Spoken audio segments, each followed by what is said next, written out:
Diyos ang aking buhay.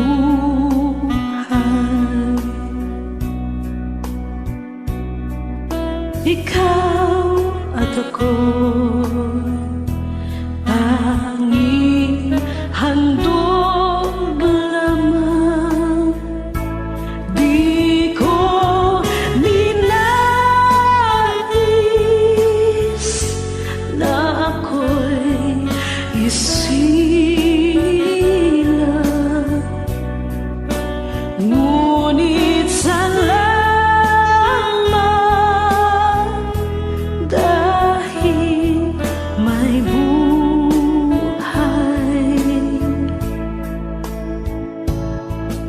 Ligaya ko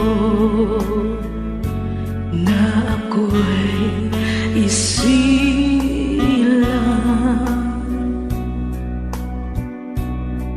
pagkatao ay mayroong dangal. Sinong may pag-ibig,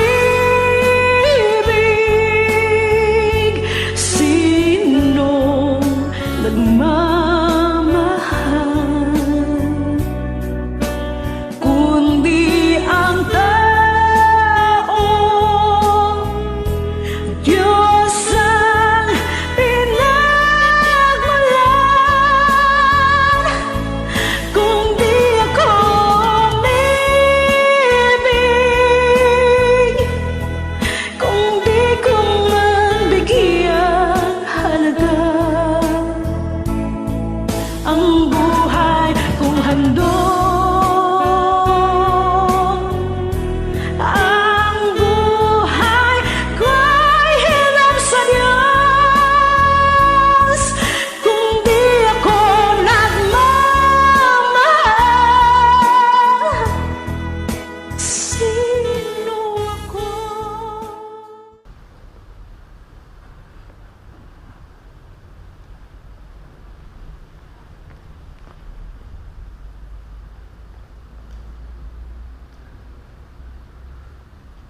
Sa ikawalong misa natin para sa nobena ni Tatay, ay niya kayo na makiisa sa amin muli sa mga panalangin para sa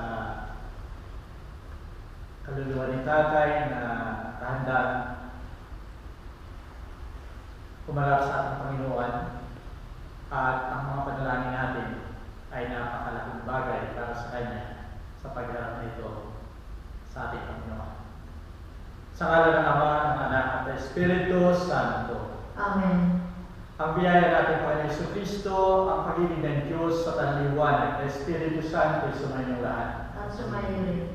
Minamahal ng mga kapatid sa pananampalataya, sa maraming pagkakataon sa ating buhay na nagtulong tayo sa gawa at tayo lamang ay nanalangin, sumamba, subalit ang pakikipagkapwa ay nakalimutan natin. Humingi tayo ng patawaran sa ating Panginoon.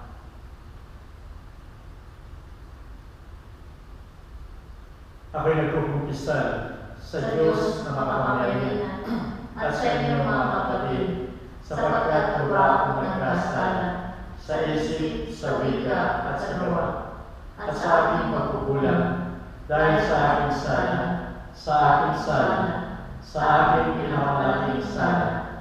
Kaya sinasamo ko kay Santa Maria Laging Virgen, sa lahat ng mga anghel at mga santo, at sa inyong mga kapatid, na ako'y panalangin sa ating Panginoong Diyos. Kawan tayo mga kapangyarihan Diyos, patawarin tayo sa ating mga kasalanan, at patubayan tayo sa buhay na walang hanggan. Amen. Panginoon, maawa ka. Panginoon, maawa ka. Kristo, maawa ka. Kristo, maawa ka.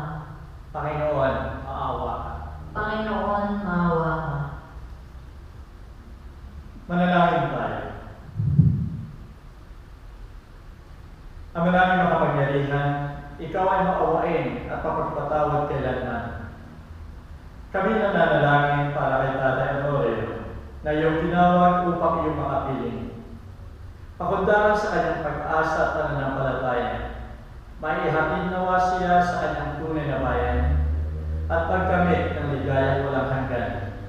Sa pamagitan ng Yesu Kristo, kasama ng Espiritu Santo, magpasawalang hanggan. Amen. Makinig tayo sa mga pagbasa. Pagbasa mula sa ikalawang sulat ni Apostol San Pablo sa mga taga-Korinto. Alam namin kapag nasira na ang toldang tinatahanan natin ngayon, ang ating katawang lupa, kami may tahanan sa langit na hindi kailanman masisira, isang tahanang ginawa ng Diyos at hindi ng tao. Kaya laging malakas ang aming loob. Alam namin habang kami narito pa sa katawang lupa, hindi kami makakapasok sa tahanang inihanda ng Panginoon. Sapagkat namumuhay kami batay sa pananampalataya at hindi sa mga bagay na nakikita. Malakas ang aming loob at mas gusto pa nga namin iwan ang katawang ito na aming tinatahanan ngayon upang manirahan na sa piling ng Panginoon.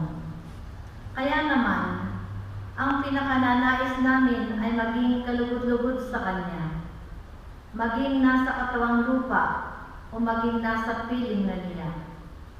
Sapagkat lahat tayo'y haharap sa hukuman ni Kristo at tatanggap ng nararapat ayon sa ating mga gawang mabuti o masama, nang tayo'y nabubuhay pa sa katawang ito.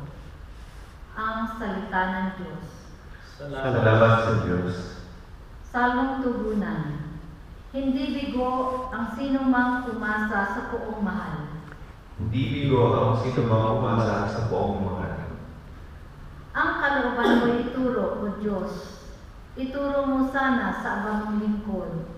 Ayon sa matuwid, ako ay turuan. Ituro mo poon ang katotohanan. Tagapagligtas ko na inaasahan. Sa buong maghapoy, pinagtitiwalaan. Hindi bigo ang sino mang umasa sa poong mahal. Poon, gulitain pag-ibig mong wagas, at ang kabutihang nooy pa'y nahayag. Patawarin ako sa pagkakasala, sa kamalian ko nang ako'y bata pa, pagkat pag-ibig mo'y hindi magmamali, ako sana poon ay alalahanin. Hindi bigo ang sino mang umasa sa poong mahal. Ako ay ibsan mo ng mga pasanin, ang gulo kong diway iyong payapain. Ipagsanggalang mo at iligtas ang buhay, huwag kang sasang-ayon, ako'y malupigan, pagkat nasa iyo, yaring kaligtasan. Hindi bigo ang sino mang umasa sa poong mahal.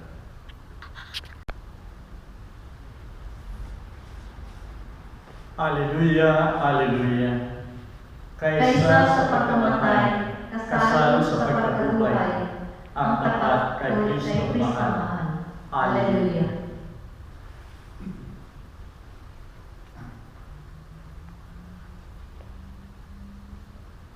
Sumayin niyo ang Panginoon. At sumayo.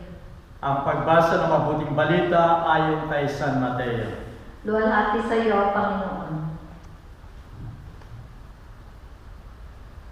Sa maluwalhating pagdating ng anak ng tao, kasamang lahat ng anghel, uupo siya sa kanyang trono sa kaluwalhatian. Titipunin sa harapan niya ang lahat ng mga bansa, at sila ay kanyang pagbubukod-bukurin, tulad ng ginagawa ng pastol sa mga tupa at mga kambing. Ilalagay niya sa kanyang kanan ang mga tupa, at sa kaliwa naman ang kanyang mga kambing.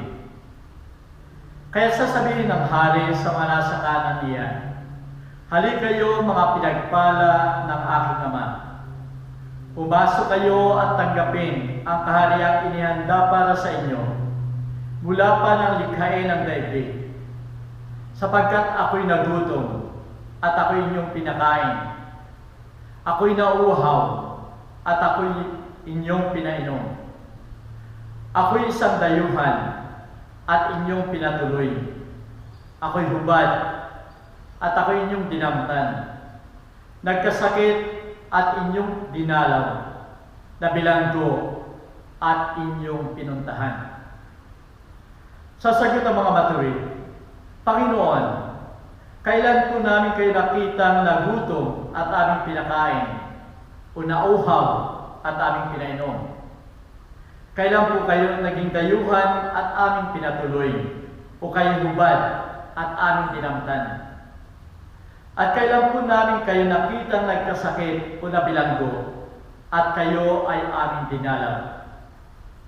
Sasabihin ng hari, tandaan ninyo, nang gawin ninyo ito sa pinakahamak sa mga kapatid kong ito, sa akin ninyo ito ginawa. Sasabihin naman niya sa mga nasa kaliwa, lumayo kayo sa harapan ko, kayong mga isinumpa. Doon kayo sa apoy na hindi namamatay, na inihanda para sa mga diablo at sa kanyang mga kampon. Sapagkat hindi niyo ako pinakain nung ako'y nagugutom, hindi niyo ako pinainom nung ako'y nauuhaw, hindi niyo ako pinatuloy nung ako'y isang dayuhan, hindi niyo ako dinamtan nang ako ay hubad, hindi niyo ako dinalaw nang ako'y may sakit at nung ako ay nasa bilangguan. At sasagot din sila, Panginoon, kailan po namin kayo nakitang nagutom, nauhaw, walang matuluyan, hubad, may sakit, o nasa bilangguan, at hindi namin kayo tinulungan? At sasabihin sa kanila ng hari, tandaan ninyo, nang pagkaitan ninyo ng tulong ang isa sa pinakahamak ng mga ito, ako ang inyong pinagkiitan. Itataboy ang mga ito sa kaparusahang walang hanggan. Ngunit ang mga matuwid ay pupunta sa buhay na walang hanggan. Ang salita ng Diyos. Purihin ka, O Kristo. Minamahal ko mga kapatid sa pananampalataya, sa ating pag-aaral, sa katapusan ng ating pag-aaral, tayo ay gumagawa ng final examination. Kung tayo ay gumagawa ng isang project at binigyan tayo ng isang project, pag natapos natin yung project, ito ay i-report natin, i-depend natin kung paano natin ginawa ito.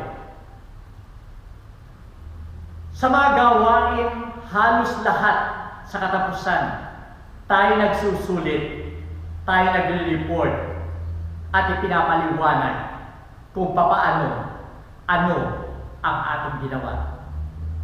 Pinapahal ko mga kapatid, sinabi ko kahapon, ang buhay natin ay parang isang paglalakbay. At sa dulo ng paglalakbay na ito, tayo ay magre-report, tayo ay gagawa ng pagsusulit sa ating Panginoon na siyang nagsugo sa atin, nagbigay ng buhay sa atin, kung paano natin ginamit ang ating buhay na hiram sa ating Panginoon. Sa banal na Ebanghelyo ay napakaganda, napakaliwanag kung ano lamang ang tatanungin sa atin ng ating Panginoon. At dito nakasalalay ang lahat ng report, ang lahat ng ginawa natin, na ito ang mission natin, na ibinigay sa atin ng ating Panginoon. Napakaliwanag dito na ang hinihingi lamang sa atin ng ating Panginoon ay yung ating pakikipagkapwa. Ako ba ay nagpakain doon sa mga tao na nagugutom? Ako ba ay nagpainom doon sa mga tao na nauuhaw? Ako ba ay nagbigay ng damit sa mga tao na hubad? Ako ba ay dumalaw sa mga may sakit o nasa bilangguan? Kung titingnan natin, hindi sinabi dito ng ating Panginoon, ikaw ba ay nagsimba? Ikaw ba ay nagdasal? Ikaw ba ay nagnobena? Ikaw ba ay nagdasal ng Divine Mercy? Ikaw ba ay patuloy na nag-rosaryo? Hindi yun ang tinanong sa atin nating Panginoon. Bakit? Bakit itong mga gawain itong itinanong lamang sa atin nating Panginoon? Nung nagkakaroon ako ng reflection about this gospel, nakita ko na may dahilan ng ating Panginoon. Kung sinasabi lamang niya na panalangin, pagsisimba, maaaring ginagawa ito, pero maaaring mong gawin yun na hindi ka nakikipagkapwa, tumutulong sa ibang tao. Pero itong tanong na ito, na kung ikaw ay gumagawa ng kabutihan sa iyong kapwa, lahat ng tinanong dito sa Banal na Ebanghelyo, kung nagagawa mo ito, ay dahil mayroon ka na ikaw ay nagdarasal, ikaw ay nagsisimba, ikaw ay nagdidibusyon, ikaw ay nagrurosaryo, at ang lahat ng bunga na ito ay naririto sa gawain na tinanong ng ating Panginoon. Yung mga sinasabi na nasa kaliwa, na sinasabi nila, hindi sila nagpatuloy, hindi nagpakain. Maaaring sila ay nagsimba. Maaaring sila ay nagrosaryo, pero hindi nila ginawa yung dapat gawin ng isang tunay na Kristiyano na nananalangin at nagsasamba. Kaya para sa ating Panginoon, wala ang resulta, ang bunga ng lahat ng pagsamba na kanilang ginawa. Dito ay wala silang ginawang, hindi sila pumatay, hindi sila nanakit, pero yung omission, inalis nila yung responsibilidad ng pagiging Kristiyano, ang sinasabi ng ating Panginoon doon sa mga nasa kaliwa na hindi nila ginawa sa kanilang kapwa at hindi nila ginawa sa ating Panginoon. Minamahal ko mga kapatid, nung pinagbabalikan ko yung buhay ni tatay at doon sa sinabi ng aking kapatid doon sa kanyang eulogy, na sinabi ng aking kapatid, sinasabi lagi nila si tatay, papurihan. Nang ibig sabihin, papuri sapagkat hindi dapat na niyang ibigay, pero ibinibigay pa rin niya. Hindi na dapat niya itulong sapagkat yun ay para sa kanya, pero itinutulong pa rin niya. Kung siya ay tumutulong sa kapwa, yan man ay financial, yan man ay physical, gagawin ni tatay ang lahat sa kanyang kawalan, sa kanyang kahinaan, ay ibibigay pa rin niya yung para sa kanya at para dun sa kanyang pamilya, para lamang makapaglingkod, para lamang makatulong sa kanyang kapwa. At nung tinitignan ko, bakit nagawa yun ni tatay? Maring nagawa yun ni tatay sapagkat nasa kanya ang lahat. Nasa kanya lahat ang bagay na magdudulot ng ganong lakas para sa kanya na maglingkod, magtulong sa kanyang kapwa. Naroon ang panalangin, naroon ang Eucharistia sa kanyang buhay, naroon ang aral ng ating Panginoon sa kanyang buhay, kaya ang lahat ng yan ay dumadaloy sa kanyang kalooban, sa kanyang pagkatao, upang magawa niya ang paglilingkod sa ating kapwa. Kahit kung masasabi natin ngayon, at si tatay ay humaharap sa ating Panginoon, at itatanong sa kanya ng ating Panginoon, ang tanong sa Banal na Ebanghelyo ngayon, maaaring sabihin niya, nagawa ko po iyan, tumulong sa aking kapwa, nagpakain sa nagugutom, nagpainom sa mga nauuhaw, nagpatuloy sa mga walang matuluyan, nagbigay ng damit sa walang sahubad, dumalaw sa may sakit at bilangguan. Ang lahat ng yan ay ginagawa ko, ang sabi ni tatay. At dahil dito, sana yung huling salita ng ating Panginoon, pumasok ka sa kaharian na inihanda ng iyong Ama, simula pa ng lalangin ang daigdig. Minamahal kong mga kapatid, kahit ako, nais kong yun ang inspirasyon ni tatay sa aking buhay. At sana, tayong lahat ay ganun din. Yung iba ay may pagkakataon pa para gawin ang sinasabi ng ating Panginoon sa Banal na Ebanghelyo upang tayong lahat ay makarating sa kanyang kaharian.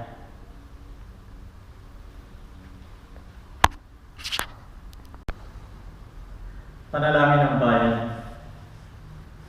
Manalangin tayo mga kapatid na may pananalig sa Panginoon nating muling nabuhay mula sa kamatayan upang kamtin din ng mga namatay sa piling niya ang buhay na walang hanggan.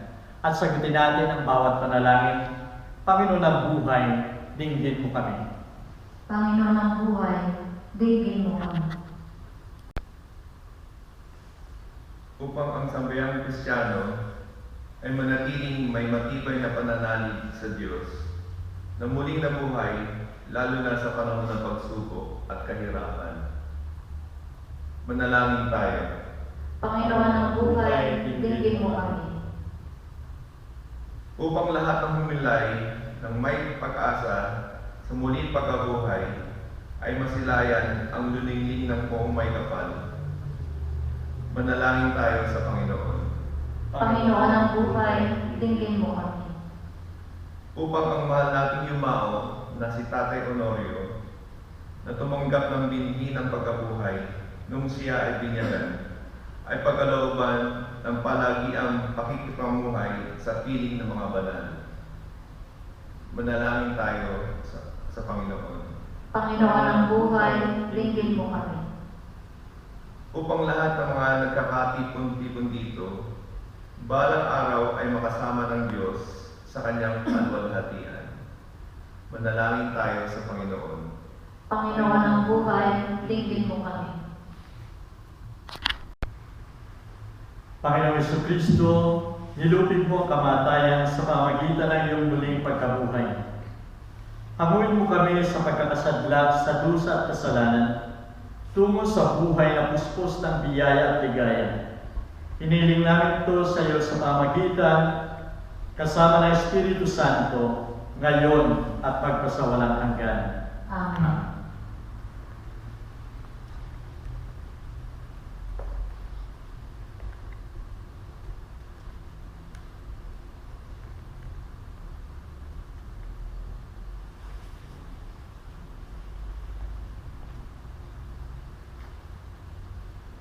Purihin ka, Panginoon Diyos, na lahat ng pinapal sa pagkasiyang kabutihan ay tinanggap namin ang tinapay na inialay sa iyo, na galing sa lupa at pinagpagulan ng tao, upang maging tinapay na magdudulot sa amin ang buhay na walang hanggan.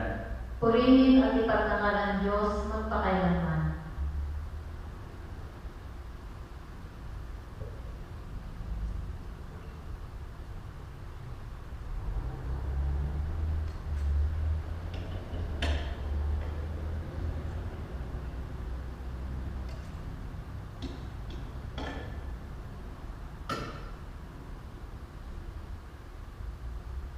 Purihin ka, Panginoon Diyos, na lahat ng kinapal sa pagkasiyang kabutihan ay tinanggap namin ang alam na inialay sa iyo, na galing sa punong ubas at pinagpagulan ng tao, upang magiinumin ang aming kaluluwa. Purihin at ipagdangal ng Diyos magpakailanman.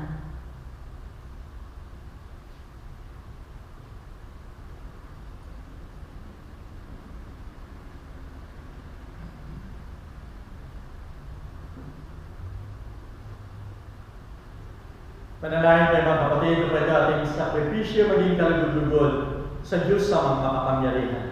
Tanggapin naman, Panginoon, itong sakripisyo sa iyong mga kamay, sa kapurihan niya at karangalan, sa ating ikagagaling at nabuo niyang iglesyang banal. Ama namin lumikha, sa aming paghahain ngayon para kay Tatay Honorio, idinadalangin namin na katulad ng pagtanggap mo ng pag-aalay ng buhay na iyong anak. Tanggapin mo rin ang buhay ng alay ng aming kapatid upang matanggap niya ang pangako mong kaligtasan alang-alang kay Kristo aming Panginoon. Amen. Sumayin niyo ang Panginoon. At sumayo rin. Isipin ninyo at mahalin ang Diyos. Isip namin siya at minamahal. Pasalamatan natin ang Panginoon natin Diyos. Marapat at matuwid. Tunay niyang marapat at matuwid ang kapatagagaling na magpasalamat kaming lagi sa iyong banal, Diyos na makapangyarihan at walang hanggan, alang-alang kay Kristo aming Panginoon. Sa pamagitan niya tumanglaw sa amin ang pag-asa ng maluwalhating muling pagkabuhay, upang ang mga namimigati sa pagsapit ng kamatayan ay maaliw sa pangako ng buhay na walang hanggan. Sa mga tapat sa iyo, Panginoon, ang buhay ay hindi nagwawakas kundi nagbabago lamang. Pagkasira ng tirahang makalupa, ay naghihintay ang tahanang makalangit sa kabila. Kaya kasama ng mga anghel sa kalangitan, ay pinagbubunyi namin walang humpay ang iyong kalwalatian. Santo, Santo, Santo Panginoon Diyos na makapangyarihan, napupuno ang langit at lupa ng kalwalatian mo. Hosana sa kaitaasan, pinagpala ang naririto sa ngalan ng Panginoon. Hosana sa kaitaasan. Ikaw, ang Panginoon, ay tunay na banal, at sa iyo nagmumulang lahat ng kabanalan. Bastasan mo sana makalob na ito sa pamagitan ng iyong Espiritu, upang sa aming kapapanuto ay maging katawan at dugo ni Jesucristo aming Panginoon. Bago siya pahirapan at pagpakasakit, kinuha niyang tinapay. Nagpasalamat sa iyo. Hinati iyon at ibinigay sa kanyang mga alagad na ang wika. Tagapin ninyong lahat ito at kanin. Ito ang aking katawan na ihahandog ng dahil sa inyo.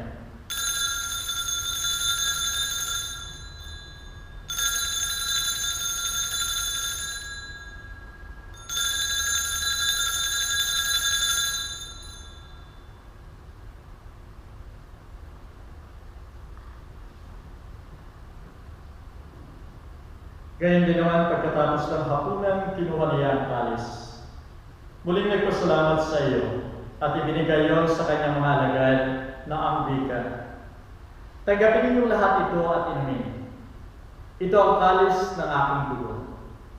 Dugo ng bago at walang hanggang tipan, na sa inyo sa lahat ay bubuhos sa kapagpapatawad ng mga kasalanan. Gawin ninyo ito bilang pag-alaala sa akin.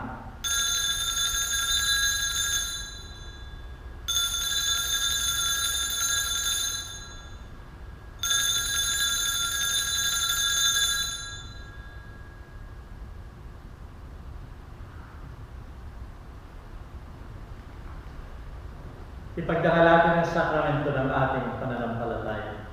Si Kristo'y namatay, si Kristo'y nabuhay, si Kristo'y babalik sa wakas ng panahon.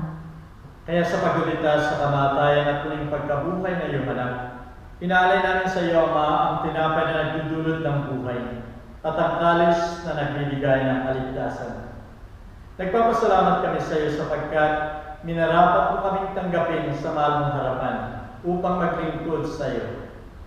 Pakumbabang sinasamo namin na kami makikinabang ng katawan at dugo ni Kristo ay pag-isahin ng Espiritu Santo. Alalahanin mo, Panginoon, na iyong simbahan sa buong daigdig. Kasama Santo Papa si Francisco, ang aming Arsobispo si Anthony at lahat ng mga pari. Gawin mong ganap ang iyong simbahan sa bukod ng pag-ibig.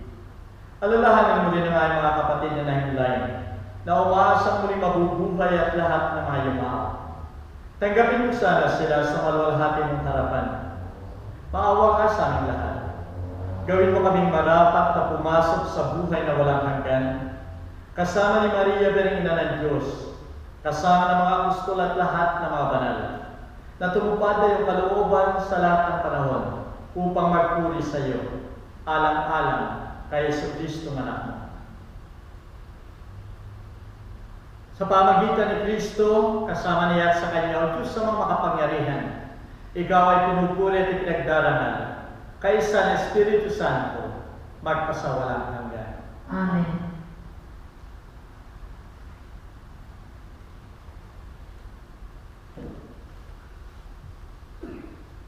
Bilang tanda ng ating pagtitiwala sa ating Panginoon, na tayo makakapasok sa Kanyang kaharian, dasalin natin. Ama namin, sumasalangit ka, sambahin ang ngalan mo, mapasa amin ang kaharian mo, sundin ang loob mo dito sa lupa para ng sa langit. Bigyan mo kami ngayon ng aming kapanin sa araw-araw, at patawarin mo kami sa aming mga sala, para ng pagkapatawad namin sa nagkakasala sa amin, at huwag mo kami ipahintulot sa tukso, at iadya mo kami sa lahat ng masama. Hiniling namin, O Panginoon, na iligtas mo kami sa lahat ng masama. Pagkalooban mo kami ng kapayapaan sa aming kapanahunan, upang sa tulong na iyong awa ay lagi tayo maligtas sa kasalanan at malayo sa lahat ng ligalig. Samantalang hinihintay namin ang masayang pagbabalik ni Jesucristo aming manlulubos. Sapagkat sa iyo nagmumula ang kaharian, ang kapangyarihan at kalwalhatian, magpasawalang hanggan.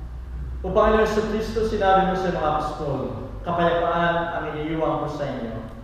Ipinagkakaloob ko sa inyo ang aking kapayapaan. Pagbusan ay sa alang-alang ang aming mga pagkakasala, kundi ang pananampalataya na iyong simbahan.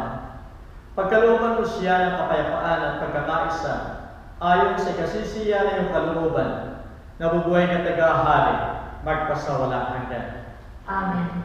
Ang kapayapaan ng Panginoon ay laging sumainyo. At sumayin rin. Magbigay tayo ng kapayapaan sa bawat isa.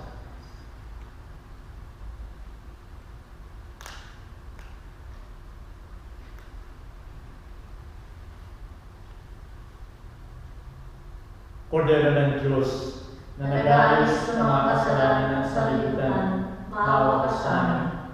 Kordero ng Diyos na nag-aalis sa mga kasalanan ng sanlibutan, maawa ka sa amin. Kordero ng Diyos na nag-aalis sa mga kasalanan ng sanlibutan, ipagkaloob mo sa amin ang kapayapaan.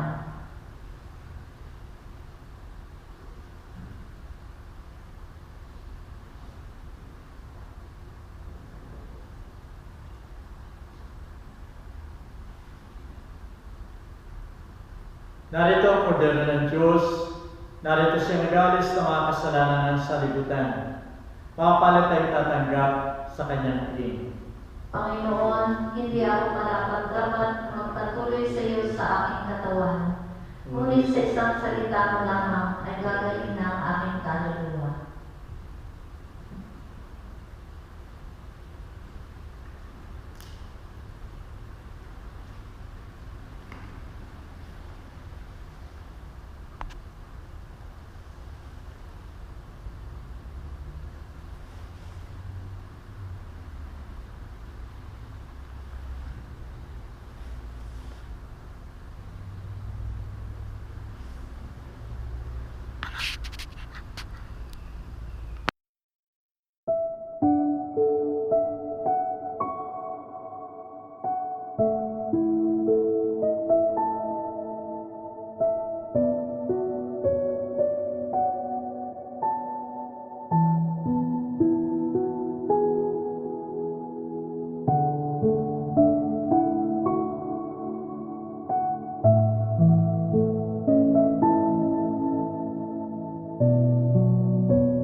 Puso ko'y binihag mo sa tamis ng pagsuyo.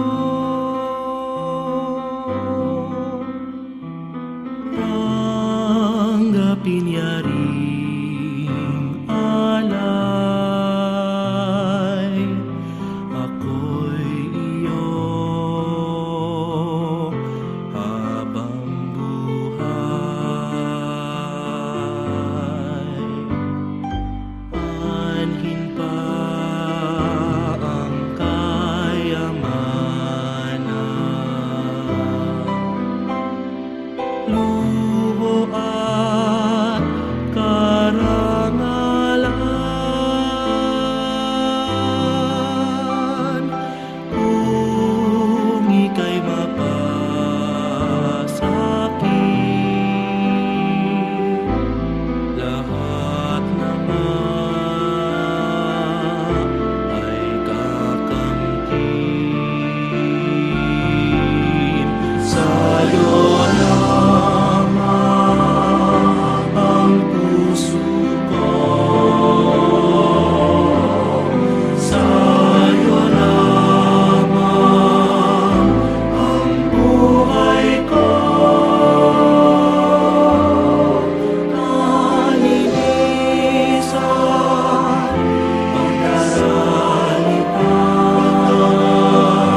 Manalangin tayo.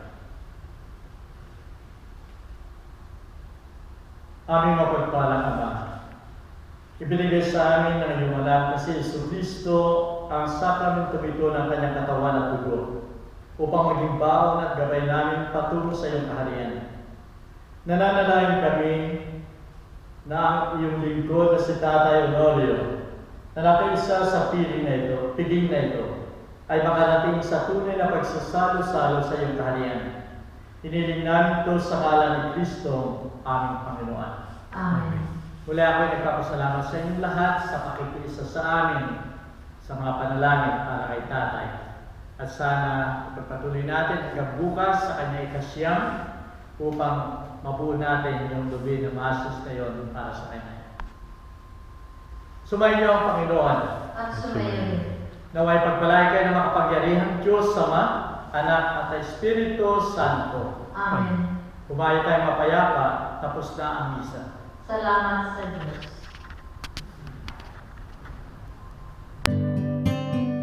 Hindi kita malilimutan,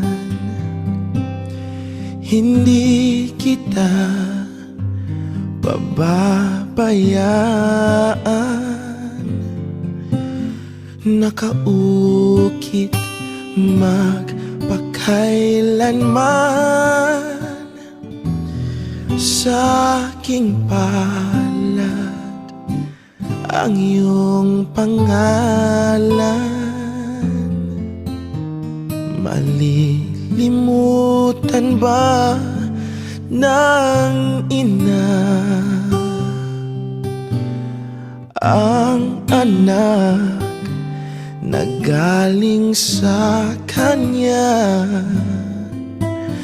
sanggol sa kanyang sinapupunan?